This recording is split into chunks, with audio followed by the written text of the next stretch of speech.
আসসালামু আলাইকুম, সবাই কেমন আছেন? আজকে আমি পাট শাক ভাজি করব, সেই রেসিপিটা আমি আপনাদের সাথে শেয়ার করব। পাট শাক ভাজি করার জন্য আমি সুন্দর করে কেটে ধুয়ে নিয়েছি পাট শাকগুলো। আমি একটা কড়াইতে বসিয়ে দিয়েছি। এখানে আমি পেঁয়াজ কাঁচামরিচ বেশি দিয়েছি, আসলে এটা তিতা পাট শাক ভাজি, এর জন্য পেঁয়াজ কাঁচামরিচ একটু বেশি করে দিয়েছি। এখানে আমি লবণ দিয়ে দিলাম।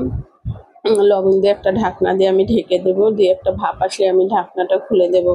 আসলে পাট শাক ভাজিতে একটু পেঁয়াজ আর কাঁচামরিচ বেশি দিলে আসলে পাট শাক ভাজিটা কিন্তু খেতে অনেক মজা হয়। তিতা পাট শাক ভাজিটা আমার কাছে ভালো লাগে একটু তিতা হলেও। আর তিতা পাট শাক ভাজিটা আমাদের জন্য আসলে অনেক উপকার, কিন্তু খাওয়া অনেক ভালো, এই জন্য তিতা পাট শাকটা আমরা বেশি পছন্দ করি। এই যে দেখুন, একটু ভাপ আসার পরে আমি ঢাকনাটা খুলে এভাবে নেড়ে চেড়ে দেবো, একটু চুলার শাকের পানিটা যেন একবারে শুকিয়ে যায় সে পর্যায়ে পর্যন্ত এভাবে আমি নাড়তে থাকবো। না নাড়লে আবার নিচ দিয়ে পুড়ে যাবে, এই কারণে আমি নেড়ে চেড়ে পানিটা শুকিয়ে নেব। আপনারা এভাবে শাক ভাজিটা করার সময় আসলে এভাবে নেড়েচেড়ে পানিটা শুকিয়ে নেবেন, আর শাকটার পানিটা আসলে ধুয়ে অনেকক্ষণ রেখে দেবেন যেন পানিটা বেশি ভালোভাবে ঝরে যায়। পানি থাকলে আসলে শাক ভাজিটা ভালো হয় না। এদিকে চুলায় আমি আরেকটা প্যান বসিয়ে দিলাম। প্যানটা যখন আমার এই যে গরম হয়ে যাবে, পানিটা ধুয়ে নিয়েছিলাম, পানিটা শুকিয়ে গেছে। শাক ভাজিটা আমি সর্ষের তেল দিয়ে করবো।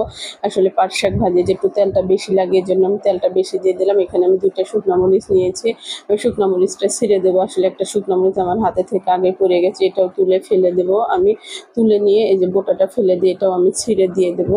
দিয়ে আমি শুকনো মরিচটা আগে দেখুন নেড়ে এভাবে লাল করে নেব।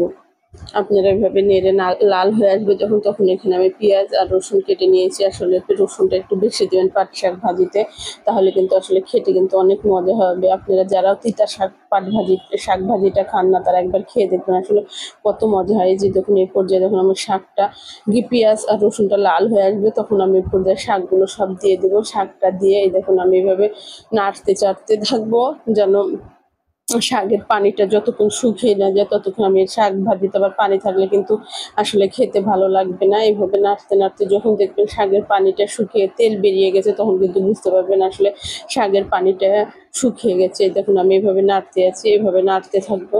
এভাবে নেড়ে নেড়ে আমি শাকটা একবারে যখন পানিটা শুকিয়ে যাবে, তখন আমি শাকটা চুলায় থেকে নামিয়ে নেবো। এই যে দেখুন পেঁয়াজ আর এখন পেঁয়াজটা আমার সুন্দর কিন্তু সিদ্ধ হয়ে গেছে।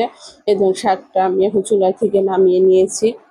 আপনারা এই পর্যায়ে কিন্তু শাকটা এই যে দেখুন এইভাবে যখন হয়ে আসবে, তখন আমার ভিডিওটি ভালো লাগলে আমাকে একটা লাইক দেবেন, চ্যানেলটি সাবস্ক্রাইব করে দেবেন। ধন্যবাদ।